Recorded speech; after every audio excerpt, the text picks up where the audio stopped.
गुजरात में बरसाती पानी और बारिश के पानी का आना इंतज़ामिया की नालायकी और गफलत का नतीजा है। पहले भी बारिशें होती हैं, सैलाब आते हैं, लेकिन कभी भी ये नदी नालों का पानी शहर में दाखिल नहीं हुआ। इस बार क्या हुआ कि पानी इस तेज़ी के साथ गुजरात में आया कि पूरा गुजरात ही मफलूज होकर रह गया है। निज़ामी ज़िंदगी मफलूज हो गई है। लोगों के पास घरों में खाने की चीज़ें कम पड़ गई हैं। अद्वियात की कमी हो गई है।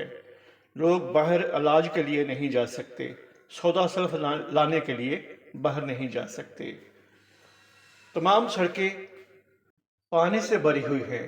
तकरीबन 2 से 3 फुट पानी सड़कों पर मौजूद है और चंद ट्रैक्टर ट्राली वाले हैं जो लोगों को रेस्क्यू कर रहे हैं। और ये देखें, ये खुद जो है इंतज़ामिया के बजाय ये बंद जो है उसको मरम्मत किया जा रहा है। शायद पहले इसको तोड़ा गया है और अब इसको मरम्मत किया जा रहा है। ऐसा नहीं होना चाहिए। ये इंतज़ामिया को, रेस्क्यू वालों को, किसी ना किसी को फ़ोन करना चाहिए था कि यहाँ पर पानी का मसला है, तो वो मसला हल हो जाता। इंतज़ामिया ने असाज़ा की और क्लर्कों की ड्यूटी लगाई हुई है। इसकी बजाय अगर पुलिस वाले मुतहरक होते तो ज़्यादा अच्छा होता, क्योंकि पुलिस वालों का डर होता है, क्लर्कों का और असाज़ा का डर नहीं होता। तो कोई भी बंद को अपनी मर्ज़ी से तोड़ने की कोशिश ना करता, सड़कों को अपनी मर्ज़ी से तोड़ने की कोशिश ना करता। एक तरीके के साथ, एक प्लानिंग के साथ पानी का बहाव जो है उसको दूसरी तरफ भेज दिया जाता।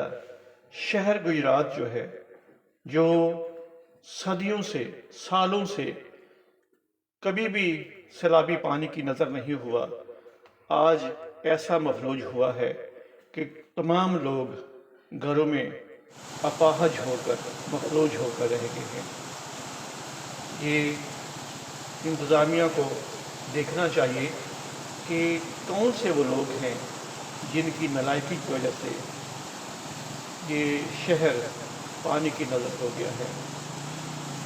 देखने को तो नुकसान नहीं हुआ, लेकिन घरों में पानी दाखिल हो गया है और लोगों को जो है वो दुश्वारी पैदा हो गई है लोगों के लिए। और गलियों में, महल्लों में पानी जो है वो काफ़ी ज़्यादा मौजूद है और लगता है कि ये पानी तकरीबन 10 से 15 दिन तक शहर से नहीं निकलेगा। इंतज़ामिया को चाहिए कि मोबाइल गाड़ियाँ जो है वो महल्लों में भेजे, ताकि वहाँ पर जो रोज़मर्रा की चीज़ें हैं आवाम ले सके। ऐसी जगह हैं, ऐसी महल्ले हैं जहाँ पर पानी इतना ज़्यादा है कि बाइक निकालना मुश्किल है। कुछ ऐसे घराने भी हैं जहाँ पर सिर्फ ख़वातीन मैनेज करती हैं, तो उनके लिए बाहर जाना मुश्किल है। उनके लिए अपने बच्चों को खाना पिलाना, उनके लिए राशन लाना बहुत मुश्किल है।